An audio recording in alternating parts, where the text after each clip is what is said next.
സങ്കീർത്തനങ്ങൾ 23-ാം അധ്യായം. കർത്താവ് എൻ്റെ ഇടയൻ.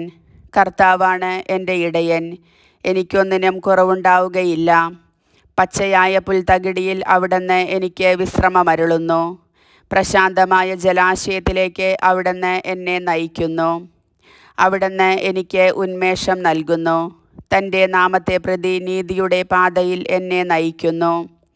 മരണത്തിൻ്റെ നിഴൽ വീണ താഴ്വരയിലൂടെയാണ് ഞാൻ നടക്കുന്നതെങ്കിലും അവിടുന്ന് കൂടെയുള്ളതിനാൽ ഞാൻ ഭയപ്പെടുകയില്ല. അങ്ങയുടെ ഊന്നുവടിയും ദണ്ഡും എനിക്ക് ഉറപ്പേകുന്നു. എൻ്റെ ശത്രുക്കളുടെ മുൻപിൽ അവിടുന്ന് എനിക്ക് വിരുന്നൊരുക്കുന്നു. എൻ്റെ ശിരസ്സ് തൈലം കൊണ്ട് അഭിഷേകം ചെയ്യുന്നു. എൻ്റെ പാനപാത്രം കവിഞ്ഞൊഴുകുന്നു.